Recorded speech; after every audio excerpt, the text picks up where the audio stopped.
Indian achievers के सभी साथियों को हमारी ओर से एक बार फिर अभिनंदन, नमस्कार। दोस्तों, आजकल कनाडा को लेकर भारत के रिश्ते काफ़ी तनाव भरे हैं और उसी बीच में कनाडियन गवर्नमेंट ने अगले 3 साल के लिए इमिग्रेशन को लेकर कुछ नए कायदे कानून बनाए हैं, जो काफ़ी सख्त माने जा रहे हैं। और जिसकी वजह से लगता है कि सबसे ज़्यादा असर जो है वो भारतीयों के ऊपर पड़ने वाला है, क्योंकि भारत से कुछ राज्य, खासकर नॉर्थ इंडिया के पंजाब और हरियाणा से तो लगभग हर घर से वहाँ पर कोई ना कोई गया हुआ है। तो उसी को चलते देखते हुए अब ये काफ़ी गंभीर मामला बनता जा रहा है और वहाँ पर अब भारतीयों के लिए क्या परेशानियाँ आएँगी, चाहे वो छात्र हों, चाहे वो दूसरे लोग हों, जिस भी वजह से जाते थे। तो आज हमने इसी विषय को लेकर अपने खास मेहमान को बुलाया है, जो इमिग्रेशन के एक्सपर्ट हैं और 2004 से वो कैनेडियन सिटीजन हैं और वहीं पर रह रहे हैं और उनकी इमिग्रेशन को लेकर जितने भी मुद्दे हैं, उन पे उनकी काफ़ी गहरी पकड़ है। तो मेरे साथी डॉक्टर विजय गौड़ और मेरी ओर से रवि जी, आपका बहुत-बहुत स्वागत है हमारे कार्यक्रम इंडियन अचीवर्स में। और हम ये चाहते हैं रवि जी कि हम अपने दर्शकों को काफ़ी महत्वपूर्ण जानकारी दें। उससे पहले मैं अपने दर्शकों से गुज़ारिश करना चाहता हूँ कि कृपया हमारे चैनल को ना केवल सब्सक्राइब करें, लाइक करें, बल्कि ज़्यादा से ज़्यादा शेयर भी करें, ताकि हम अपने इस कार्यक्रम को और बेहतर बना सकें। तो रवि जी, मैं अगर शुरू करूँ तो ये कहा जा रहा है कि प्रधानमंत्री ट्रूडो ने वहाँ पर जैसे कनाडाई लोगों में एक सोशल सर्विसेज को लेकर काफ़ी निराशा और गुस्सा है। वहाँ पर रहने की कीमतों में काफ़ी तेज़ी आ रही है, घर अफ़ोर्ड नहीं कर पा रहे लोग और लॉ एंड ऑर्डर की सिचुएशन भी काफ़ी कह रहे हैं कि गंभीर मानी जा रही है। उसके अलावा वहाँ पर टैक्सेशन को लेकर और जॉब्स को लेकर भी लोगों में काफ़ी गुस्सा है। तो आपको क्या लगता है, इस वजह से जो ट्रूडो इमिग्रेशन की संख्या में काफ़ी भारी कमी कर रहे हैं और कहा तो ये भी जा रहा है कि वो परमानेंट रेज़िडेंट्स जो हैं, उसमें लगभग 21% की कमी ला रहे हैं। आपको क्या लगता है कि अगले साल से अब ये सारी स्थिति क्या रूप लेने जा रही है? Thank you Rajiv ji for having me in this program. ये जो आपने कहा ना, ये जो कैनेडियन इमिग्रेशन जो है, ये मेजर ओवरहॉल जिसको कहते हैं के दौर से गुजर रहा है अभी। ये कुछ बहुत अनएक्सपेक्टेड नहीं था। सिर्फ इतना था कि ये कब लागू होगा, ये क्योंकि इतनी सारी प्रॉब्लम्स जो है हमारे सिस्टम में अभी आ चुकी है। इसका कारण मैं आपको क्विकली बता दूं कि ये मेजर इसका रीजन था, जब जो कोविड जो का जो हुआ था, कोविड के बाद में इतना ज्यादा इन्फ्लेशन बढ़ चुका था कनाडा में। क्या सब जगह में था, वर्ल्ड में सब जगह भी ये प्रॉब्लम हुआ था। कनाडा में भी बहुत ही इस मामले में हम लोगों ने इसमें काफी संकट झेले। इन्फ्लेशन इतना ज्यादा हो गया था तो कॉस्ट ऑफ लिविंग भी बहुत बढ़ गया था। पोस्ट कोविड में इतने सारे बिजनेसेस बंद हो चुके थे या स्लो डाउन हो चुके थे कि नौकरियां ही नहीं थी। फिर जब इन्फ्लेशन बढ़ गया तो फेडरल सरकार ने सोचा कि अब इसको इन्फ्लेशन कम करने के लिए जो है रेट ऑफ इंटरेस्ट जो है उसको बढ़ा दी। अब जब रेट ऑफ इंटरेस्ट बढ़ गया तो जो हाउसिंग मार्केट है उसको डायरेक्ट इफेक्ट हो गया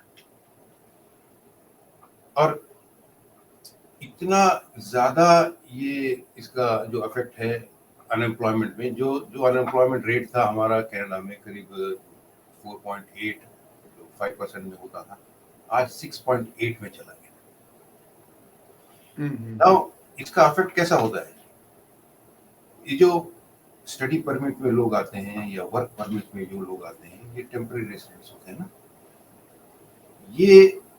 ये अब कनाडा में आने के बाद में इनको जो नौकरियां होती है इसमें डायरेक्ट इफेक्ट हो रहा है। जो कनाडा में है इनको खुद को तो नौकरी मिल नहीं रही है, ये बाहर से जो इन्फ्लक्स हो रहा है लोगों का, इसे कैसे रोका जाए? इनको खुद को भी एम्प्लॉयमेंट नहीं है, कनाडा वालों को भी एम्प्लॉयमेंट नहीं है। फिर ये गवर्नमेंट का ये मुद्दा है कि पहले कैनेडियंस को प्रेफरेंस दिया जाए, फिर जो है बाहर लोगों को जो है सेकेंड प्रेफरेंस होना हर चीजों में, इंक्लूडिंग नौकरी। तो जो जैसे लोग हमारे जैसे देश से जो लोग आते हैं, वर्क परमिट में आते हैं या स्टडी परमिट में आते हैं, स्टडी खत्म होने के बाद में उनकी वर्क का टाइम शुरू होता है, नौकरियां ही नहीं है यहाँ। और इसके कारण इतने ज्यादा फ्रॉडुलेंट कामें जो है शुरू हो चुकी है यहाँ पे। इतना ज्यादा सोशल सिक्योरिटी, जैसे आपने कहा ना, सोशल सर्विसेज हो गया या फिर सिक्योरिटी सर्विसेज हो गया, पुलिस सर्विस हो गया, मेडिकल सिस्टम हो गया, इतना ज्यादा प्रेशर हो चुका है यहाँ पे कि कहीं ना कहीं इनको इसे थोड़ा सा रोकना बहुत ही जरूरी था। सो मे बी ये टेम्पररी सिचुएशन है। आज इन्होंने जो जो आज ये लोग स्टेप्स जो लिया है, ये टेम्पररी हो सकता है, लेकिन आगे चलकर टिल 2026-27 के बाद में ये शायद थोड़ा लूजअप हो जाए। तो अय्यर साहब ये बताइए, देखिए स्थिति तो बहुत खराब है, बच्चे टेंटों में रह रहे हैं, यूनिवर्सिटीज को इंडस्ट्री बना ही दिया था, लाखों लाखों रुपए और जमीनें बेच के बच्चे गए हैं, 12वीं पास बच्चे जो मीडियोकर स्टूडेंट्स थे, जिनको यहाँ दाखला नहीं मिलता था, उनको वहाँ पे कोर्सेज में दाखला हुआ। उसके बाद उन्होंने चेंज भी कर लिया, एक बच्चा यहाँ से ग्रेजुएट कोर्स में, अंडर ग्रेजुएट में जाता है और वहाँ जाके वो प्लम्बर हो जाता है। तो ये जो स्थितियां थी, इसमें क्या आपको नहीं लगता कि ट्रूडो सरकार बुरी तरह से फेल हुई है? हमारे बच्चों का दोहन हुआ है, उनके साथ धोखा हुआ है एक तरह का। बच्चे तो बच्चे हैं और उनके साथ इस तरह का। दूसरा, स्टूडेंट्स को लेके जो स्थिति वहां बनी हुई है, उस स्थिति में क्या आपको नहीं लगता कि भविष्य में भारत से पेरेंट्स अपने बच्चों को वहां नहीं भेजना चाहेंगे? फिर वो सो कॉल्ड एजुकेशनल इंडस्ट्री, जो बड़ी बड़ी यूनिवर्सिटी और बिल्डिंगें खड़ी की हैं उन्होंने भारत के ही लोगों के, पंजाब के लोगों के पैसे पे, उसका क्या होगा? इस स्थिति से थोड़ा हमें अवगत कराइए कि क्या है स्थिति वहां ग्राउंड पे। सी डॉक्टर गौर साहब, मैं आपको बताऊं, ये काफी दिनों से चल रहा है ये काम जी। ये जो एजुकेशनल इंस्टीट्यूट्स है, ये तो एक तरीके से ऐसा लगता है कि इनको फॉर्मुलेट ही इसलिए किया है कि फॉरेन स्टूडेंट्स को लेके आए। एग्जैक्टली। यहाँ पे तो लोकल स्टूडेंट्स कम दिखते हैं और फॉरेन स्टूडेंट ज्यादा दिखते हैं। इनकी जो एग्जिस्टेंस है इन इंस्टीट्यूशंस की, कम्युनिटी कॉलेज की, काफी बड़ी है। हर एक में 15-16 हजार स्टूडेंट्स पढ़ते हैं। ये तो उधर अंदर जाओ तो ऐसा लगता है कि ये कोई विदेशी लोगों के लिए ही बनाया गया है। अय्यर साहब सॉरी, मैं आपको बीच में रोक रहा हूँ।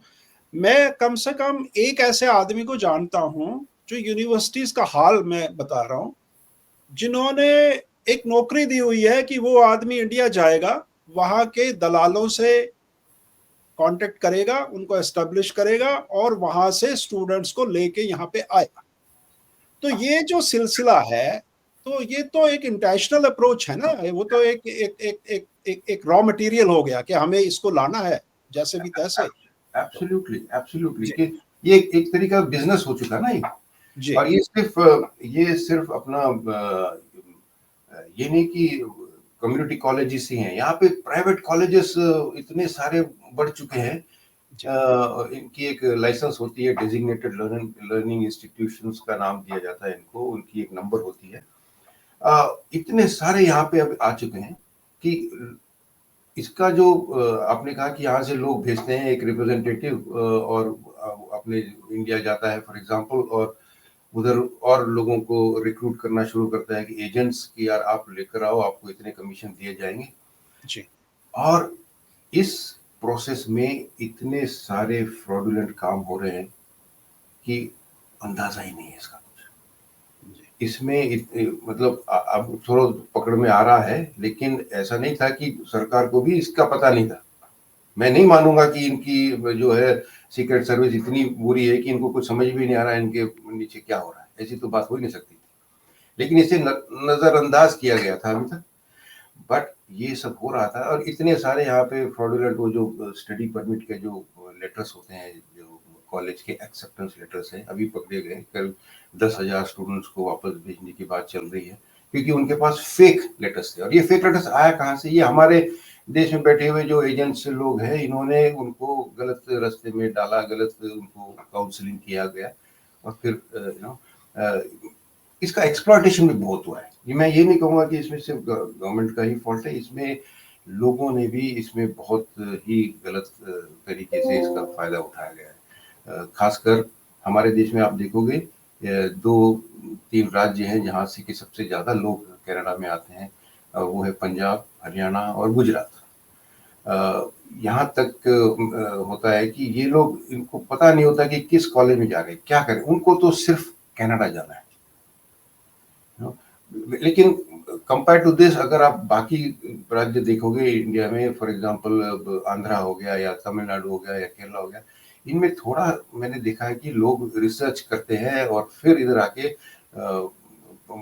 स्टडी का काम करते हैं। मगर ये अनफॉर्चुनेटली ये जो एक प्रथा चल रही है हमारे देश में, पंजाब में या हरियाणा में, कि अंधाधुंध हर घर में एक को बाहर जाना होता है फॉरेन में, तो ये इसका रिजल्ट हो गया कि आ जाते हैं यहाँ पर आने के बाद में फिर उनको पता नहीं। कई लोग तो मैंने देखा है कि ये कॉलेज जाते ही नहीं है आने के बाद जी। आते बराबर ही वो या तो किसी दूसरे काम में लग जाते हैं, क्योंकि उनका जो रवैया, उनका जो एम होता है, ऑब्जेक्टिव होता है, वो पढ़ाई तो दूर की बात है, उनको किसी तरह से यहाँ पे परमानेंट रेसिडेंस मिल जाए। तो अय्यर साहब देखो, अभी गौड़ साहब ने कहा कि ये एजुकेशन इंडस्ट्री है कनाडा में, राइट? और उसी तरीके से ये पंजाब और गुजरात में भी एक इंडस्ट्री है, क्योंकि हर घर से एक बंदे को वहां जाना ही जाना है। अब ये पूरी तरीके से अगले वर्ष ये इंडस्ट्री डिस्टर्ब हो जाएगी। और अब हमने तो यहाँ तक सुना है कि कनाडा में लोगों ने नए नए हथकंडे अपनाने शुरू कर दिए हैं, जो जैसे वो था LGBTQ वगैरह, और उसके अलावा जैसे यहाँ पर राजीव शादी के नाम पर जाते थे। राजीव जी, उस इशू को हम नेक्स्ट उसमें लेंगे सेगमेंट में। पहले जो आपने प्रश्न पूछा है वो बहुत महत्वपूर्ण है, उस पर जी। थोड़ी बातचीत कर लें तो कि इस इंडस्ट्री में क्या होगा। ये जो दोनों इंडस्ट्री अब हिल जाएंगी अय्यर साहब, उसके ऊपर आप बताइए कि अब उसका कैसे। भाई देखो, इकोनॉमी तो कनाडा की भी हिलेगी बुरी तरीके से, और इधर से पंजाब और गुजरात में भी बवाल मचेगा। अब उसको लेकर आप इमिग्रेशन एक्सपर्ट हैं, आपकी सोच क्या कहती है कि अब इसके ऊपर यहाँ पर क्या होगा? सी, आई ट्रूली बिलीव, मैं ये समझता हूँ कि ये जो मेजर्स इन्होंने लिया ये टेम्पररी ही है, 2 साल चलने वाली है, उसके बाद नहीं चल सकती, क्योंकि कनाडा का जो सिस्टम है ये इमिग्रेशन में ही बसा हुआ है। अगर इमिग्रेशन स्टॉप हो गया तो कनाडियन इकोनॉमी ही बंद हो जाएगी। You know, it's growing economy. यहाँ पे कोई सेविंग्स तो होती नहीं है, सब खर्चे वाली बात होती है। जब मैं खर्चा करता हूँ तो किसी दूसरे का इनकम होता है, इसी तरीके। और जितने ज्यादा लोग आते हैं उतने ज्यादा खर्चा होता है, तो बेसिकली इमिग्रेशन में इनको बेस करना होता है ना। तो आज अय्यर साहब हम इसको इस तरह भी कह सकते हैं, आपने जो बात कही कि कनाडा की पूरी इकोनॉमी ही इमिग्रेशन पे आधारित है, तो ये इमिग्रेशन पे आधारित है या दूसरे देशों के बच्चों को धोखा देके और उनकी जमीनों को बिकवा के यहाँ पे लोग सूट पहन के घूम रहे हैं? मतलब ये कोई देश जो प्रोडक्शन बड़ा ना करता हो, जो एक्सपोर्ट ना करता हो। अब कल इन्होंने ट्रंप साहब से मीटिंग की है अभी पिछले हफ्ते, 25% का वो टैक्स लगाने जा रहे हैं, 95% प्रोडक्ट यहाँ अमेरिका में कंज्यूम होता है। मतलब करेंगे क्या ये? क्या ये किस तरह की इंडस्ट्री है, किस तरह का देश है ये कि भाई वो दूसरों के प्राइम मिनिस्टर को गालियां देते हैं, अपना उनसे कुछ हो नहीं रहा है, क्या है? बिल्कुल नहीं, एक तरीके से तो आपने सही कहा कि ये जिसके खुद के घर कांच के होते हैं ना, वो दूसरों पर पत्थर नहीं फेंका करते हैं। तो सी, आज की तारीख में वी हैव कनाडा में 3 मिलियन के करीब जो है टेम्पररी रेसिडेंट्स हैं, 3 मिलियन जी, जो कि करीब करीब टोटल पॉपुलेशन के 8% हो गया। कनाडा का एम है कि इसको 5% में लेकर आओ, तभी कुछ यहाँ पे जो है कंट्रोल में आएगा। 3 मिलियन से इनका टारगेट है कि at any given time Canada में 1.5 मिलियन ही टेम्पररी फॉरेन रेसिडेंट्स होने चाहिए, टेम्पररी रेसिडेंट्स होनी चाहिए, तब वो कंट्रोल में आएगा। इसीलिए इन्होंने अभी जो स्टेप्स लिया है, एक तो स्टडी परमिट में काफी उन्होंने टाइट कर दिया है। सब ये इनका कहना है कि या कनाडा में जिस चीज की जरूरत है उसी चीज में पढ़ने के लिए लोगों को अंदर बुलाओ, जैसे हेल्थ हो गया या टेक्नोलॉजी हो गया या ट्रेड, स्पेशली ट्रेड हो गया, जैसे कारपेंटर हो गया या प्लम्बिंग हो गया या वेल्डिंग हो गया। इस तरीके से कुछ 5 उन्होंने आइडेंटिफाई किए हैं फील्ड, इसी 5 में लोगों को पढ़ने के लिए बुलाया। ऐसा नहीं कि यार लोग आ रहे हैं उधर अकाउंटिंग पढ़ने आ रहे हैं या बिजनेस पढ़ने आ रहे हैं। क्या सच पूछो तो क्या हमारे देश में कुछ अकाउंटिंग और बिजनेस की कमी है पढ़ाई की? नहीं, हमारे देश में तो मैं कहूँगा ज़्यादा अच्छी है, लेकिन फिर भी नहीं लोग आ नहीं, जाते जैसे हैं आके उनको। अय्यर साहब, जैसे गौड साहब ने कहा कि भाई वो क्या पॉलिसी अपना रहे हैं, क्या इसके पीछे ये वजह तो नहीं है कि कनाडा ये सोचता है कि भारत में 150 करोड़ की पॉपुलेशन है, वहां पर पॉपुलेशन का इतना ज्यादा दबाव है कि वो एजुकेशन ढंग से दे ही नहीं सकते, इस वजह से इनको एक्सप्लॉइट किया जाए या आर्म ट्विस्टिंग की जाए? क्या इस आपको नहीं लगता कि शायद ये भी एक माइंडसेट हो सकता है इसके पीछे? अ, नहीं, ये इसका इसका पॉलिटिकल मुद्दा मुद्दा जो है वो तो उधर तो मैं जा नहीं सकता हूँ, लेकिन ये ज़रूर कहूँगा राजीव जी कि इस जिस तरीके से लोगों का हमारे देश में स्पेशली पंजाब और हरियाणा में एक टाइप का एक मैडनेस है कि यार हमको कनाडा पहुंचना है, कनाडा जाना है। ये पता नहीं उनको, जब आते हैं इधर एयरपोर्ट में तो उनको ये भी पता नहीं होता है कि यार ये क्यों आए हो, कैसे आए हो, इधर इधर क्या करना है आपको, इस बात का अंदाजा होता नहीं है उनको। कि बस इतना है कि हमारे शहर में हमारे घर के बाजू वाले के बच्चे चले गए तो हमको भी जाना है। ये एटीट्यूड अगर थोड़ा सा एजुकेटिव हो गया थोड़ा, तो इसमें they can make a very calculative decision कि यार मुझे जाना है या नहीं जाना है। कनाडा जैसे तो और भी कई जगह हैं अच्छे अच्छे दुनिया में जहाँ की वो अपना ये कर सकते हैं लोग, इमिग्रेशन कर सकते हैं। द प्रॉब्लम इज ये जो आते हैं लोग, we can not entirely blame Canada, but at the same time transparency बहुत कम थी अभी तक कि यार ये फेडरल गवर्नमेंट का इंटरफेरेंस ही नहीं होता था इन कम्युनिटी कॉलेजेस में। ये गलत है। कम्युनिटी कॉलेजेस जो है यहाँ पे अपनी मन मर्जी से काम करती थी। इतना ज्यादा सिर्फ कनाडा, इंडिया ही नहीं, मेरे कई ऑफिसर्स हैं फिलीपींस में, इतने ज्यादा फिलीपींस लोग आते हैं, इतने ज्यादा साउथ अमेरिकन आ जाते हैं। लोकल का पढ़ना ही बंद था यहाँ पे कॉलेजेस में, सिर्फ पैसे बनाने के चक्कर में थे। ये फेडरल जो गवर्नमेंट थी या प्रोविंशियल गवर्नमेंट थी, ये आंख बंद करी थी इसके पीछे। तो अब आपने नैयर साहब एक बात ये बताई कि जो नंबर है, क्वांटिटी है, उसको डिक्रीज करने की पॉलिसी कनाडा ने बनाई है। तो क्या सिर्फ नंबर डिक्रीज करने से इस समस्या का समाधान हो जाएगा या उनको क्वालिटी एनहेंस करना पड़ेगा कि आप अगर इस क्वालिटी के आदमी इंपोर्ट लाएंगे अपने देश में तो देश की इकोनॉमी और देश के समाज का भला होगा? अभी तो हालत ये है कि एक, मैं नाम नहीं लूंगा, पर एक पॉलिटिशियन पंजाब में बैठ के लेटर इशू करता था अपने लेटर पैड पे, और उस लेटर के लोग आके लेके आते थे, और कनाडा की गवर्नमेंट, इंडियन गवर्नमेंट उनको ये बताती थी कि भाई ये आदमी क्रिमिनल है, इससे केसेस खड़े हैं इसके ऊपर, और कनाडा की गवर्नमेंट इंडियन गवर्नमेंट को दफा करके और उस लेटर के ऊपर उसको पॉलिटिकल असाइलम दे देती।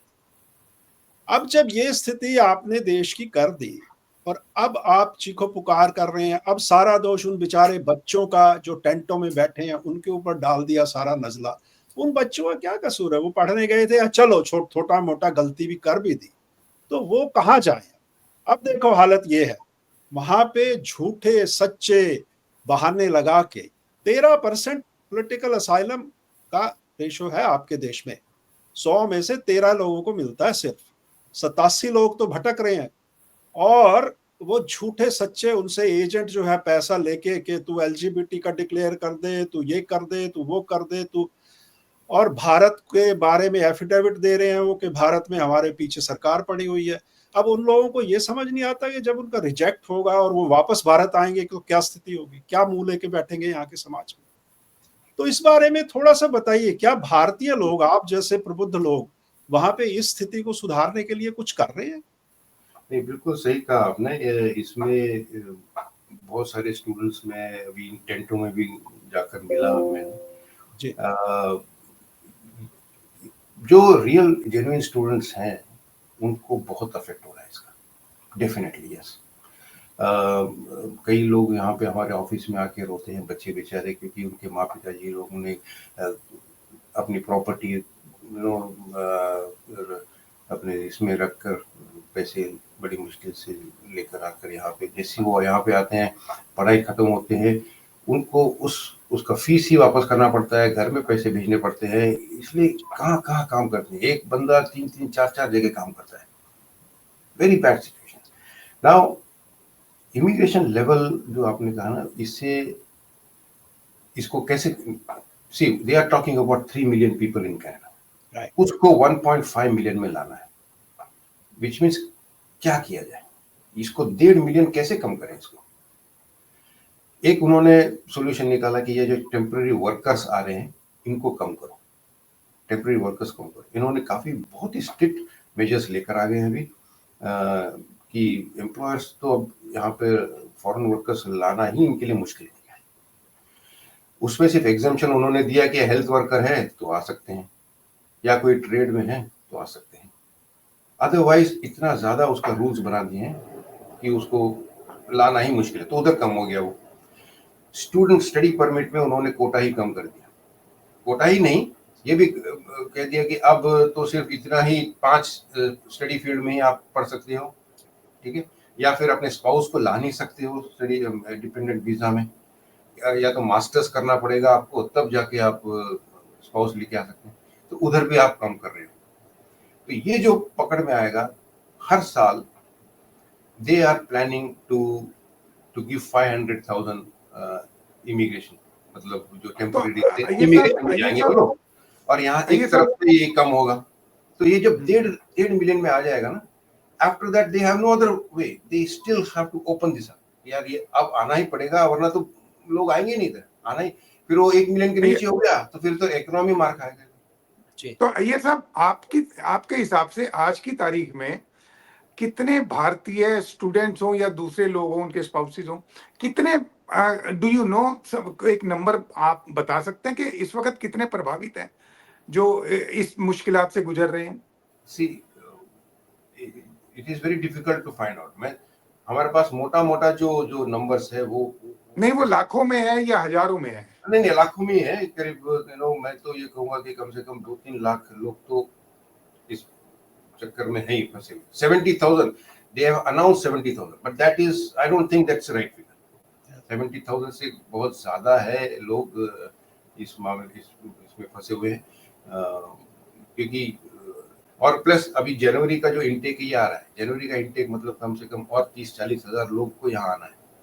तो they are going to be in problem, because वो तो नवंबर 1 के बाद में आ रहे हैं कि नवंबर 1 में रूल चेंज हुआ है, उसके बाद में आ रहे हैं वो लोग, उनका तो प्रॉब्लम होना ही होना है। बट 2 से 3 लाख जो लोग हैं ये अभी इधर ऐसे सिचुएशन में है कि ना तो इधर जा सकते ना उधर जा सकते। अय्यर साहब, 80s में, मेरे को एग्जैक्ट ईयर तो याद नहीं है पर मेरे को वेगली थोड़ा आइडिया है कि 80s में 1 या 2 बार इन्होंने एक जनरल एमनेस्टी कनाडा ने किया था कि भाई इस डेट तक जो भी आदमी यहाँ पे है चलो सबको एक बार रेगुलराइज कर दो और उसके बाद आगे चलते हैं।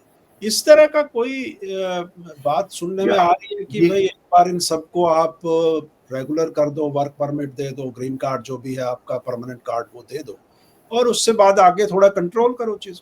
नहीं, ये तो अभी 2020 का जो कोविड के टाइम की भी बात है, उस वक्त भी इन्होंने यही किया था जी। करीब 1.5 लाख के ऊपर जो है, उसको एमनेस्टी नहीं कहूंगा, लेकिन उन्होंने रूल्स को इतना नीचे लेकर आ गए थे कि यार जितने लोग हैं सब, जो टेम्पररी सिचुएशन है आप लोगों का, उसको परमानेंट कर दो आप। दैट वाज देन इन 2020 जब कोविड की शुरुआत हुई थी, तो कई लोगों का उसमें फायदा हो गया और दे कुड रिकवर किया। आज अभी भी वो यही उम्मीद में बैठे हैं स्टूडेंट्स बेचारे कि यार एक बार फिर वो एक रूल लेके आ जाओ।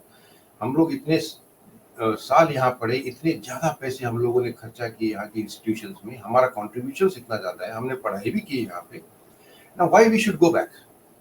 सो I am fully with them. यार नहीं, ये जो फिर एक बार इसकी एमनेस्टी कहूँ या जो भी है, they have to cut back on the rules so that ये जो temporary जो बच्चे लोग हैं ये can apply for this PR at this stage, क्योंकि वरना ऐसा सिचुएशन है अभी कि आज के तारीख में अगर this rule is now implemented 70,000 will have to go back.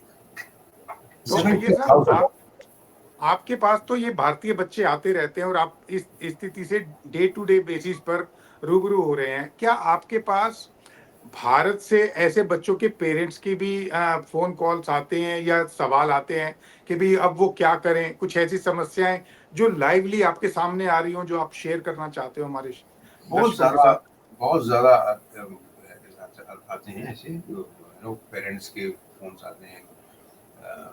We have to talk to them. कई बार हमारे पास सोल्यूशन होता है, कई बार हमारे हाथ बंधे होते हैं, कोई सोल्यूशन होती नहीं हमारे पास।